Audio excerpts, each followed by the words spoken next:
Kalau Anies sama Ganjar yang maju, yang satu adalah cawan kebencian terhadap Jokowi, yang satu adalah cawan fanatisme terhadap Jokowi. Kalau dua orang ini yang maju, polarisasi ini pasti akan tajam. Mas Anies dianggap sebagai sumber polarisasi. Guys, kalau cerdas pintar itu biasa. Tapi kalau dungu, bodoh, itu pilihan. Kenapa gue bilang pilihan? Karena dungu itu dibuat-buat. Ada juga dungu yang dibayar. Ada masuk kategori yang mana? Cerdas alamiah atau dungu yang dibayar gitu. Jadi di dalam politik ketika sampai kepada pemilihan dan ada dua pilihan, ya pasti ada dua polar. Terus setiap kali ada perbedaan pandangan, ini polarisasi. Dan setiap polarisasi adalah perpecahan. Bukan. Sumbernya Anies Baswedan. Terus kemudian dicarilah kambing hitam. Oke. Nah, jadi kita harus sehat melihat ini. Makanya kami tawarkan gagasan. Kami bawa tadi narasi keadilan. Kita mau mempersatukan, kita mau memberikan manfaat pada semuanya.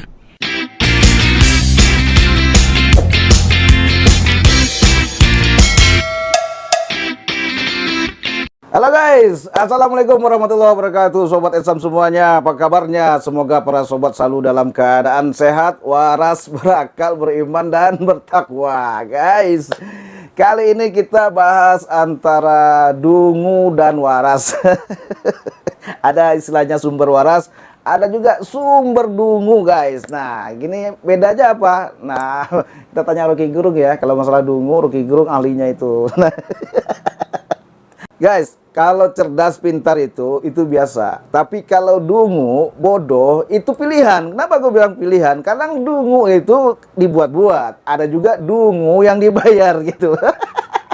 Ada masuk kategori yang mana? Cerdas alamiah atau dungu yang dibayar gitu. Nah, guys, berikut ini kita akan saksikan perbincangan orang cerdas nih guys ya. Ini suatu dialog yang saya cuplik ya, yaitu calon presiden kebanggaan masyarakat Indonesia Bapak Anies Baswedan dengan Bung H. Ari Putra. Ya, kita dengerin dialognya guys. Inilah menunjukkan contoh orang, salah satu orang yang waras, orang yang pintar dan smart, dan calon pemimpin yang idaman masyarakat. Nah, disinilah letak bedanya seorang Anies Baswedan dengan yang lain-lainnya. Apa sih yang dibicarakan? Nah, ini salah satu orang pintar bicara. Oke, kita dengarkan bersama. Politik bilang begini, kalau Anies sama Ganjar yang maju, yang satu adalah cawan kebencian terhadap Jokowi, yang satu adalah cawan fanatisme terhadap Jokowi. Kalau dua orang ini yang maju, polarisasi ini pasti akan tajam. Mas Anies dianggap sebagai sumber polarisasi. Ada tanggapan? Kenapa ya kok sumber polarisasi ya? Ya karena yang nggak suka Pak Jokowi suka Mas Anies semua katanya.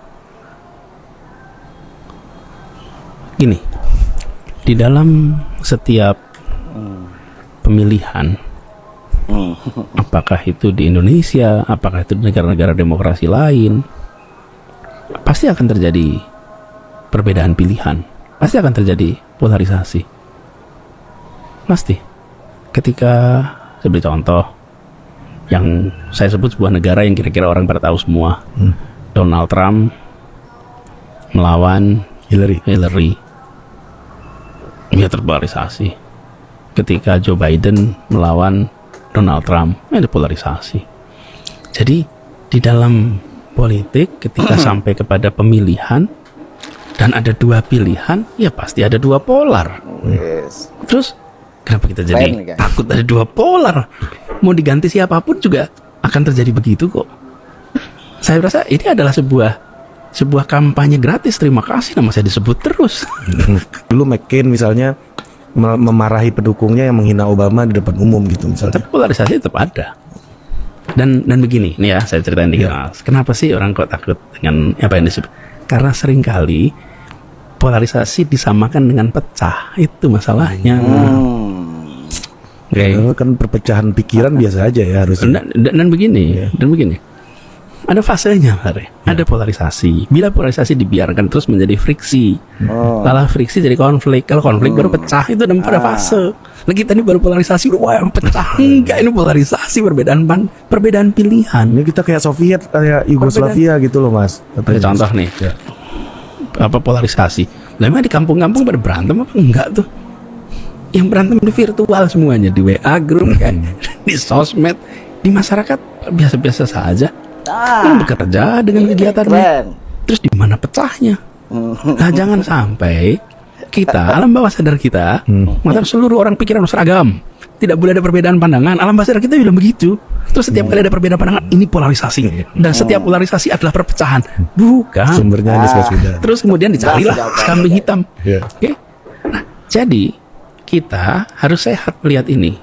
Makanya kami tawarkan gagasan. Kami bawa tadi narasi keadilan. Kita mau mempersatukan, kita mau memberikan manfaat pada semuanya. Gitu. Nah, jangan usah khawatir. Polarisasi itu sesuatu yang dalam setiap pemilu di negeri manapun akan selalu terjadi.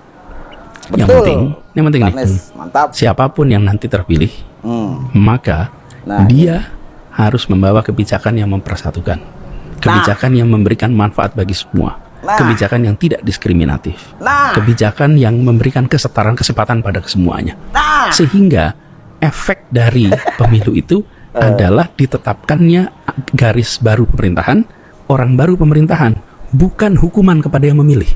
Bukan hukuman yang memilih. Jadi di Jakarta juga nggak ada mas. Ini pendukung Ahok nih gitu. Nggak ada.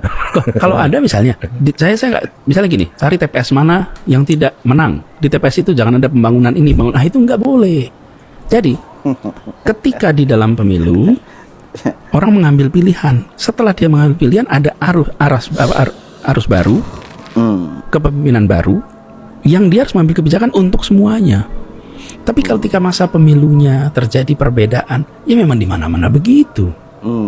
Di mana-mana begitu. Di mana-mana. Tidak ada yang baru dengan itu. Dengar nggak? Kenapa mendadak sekarang jadi? Hati-hati. Perbedaan itu kadarullah. Loh, Iya. yang penting saya katakan tadi, jangan friksi dibiarkan jadi konflik. Jadi, maaf, polarisasi dibiarkan jadi friksi. Friksi jadi konflik, konflik jadi perpecahan. Ada stagingnya. Ada Mas. stage. Mantap kan guys. Itu ciri khas calon pemimpin yang arif, bijaksana, yang pintar, yang smart, yang betul-betul pro rakyat, memikirkan rakyat. Ini wajib pemimpin ini seperti sosok Pak Anies ini harus dipilih oleh masyarakat, orang-orang yang punya kewarasan dan kecerdasan. Oke guys, gitu aja ya. Sekarang berpulang sama Anda semua. Mau jadi cerdas, waras itu biasa. Tapi kalau mau dungu, ini nggak biasa. Itu pilihan Anda gitu. Berpulang pada Anda semuanya. Ya, gitu aja dari saya. Semoga kita semua selalu tetap waras dan cerdas, dan kembalilah ke jalan yang benar. Oke, sampai jumpa lagi pada video Etsam berikutnya. Jangan lupa komen, like, subscribe ya. Dan tetap sekali lagi waras, sumber waras. Assalamualaikum warahmatullahi wabarakatuh.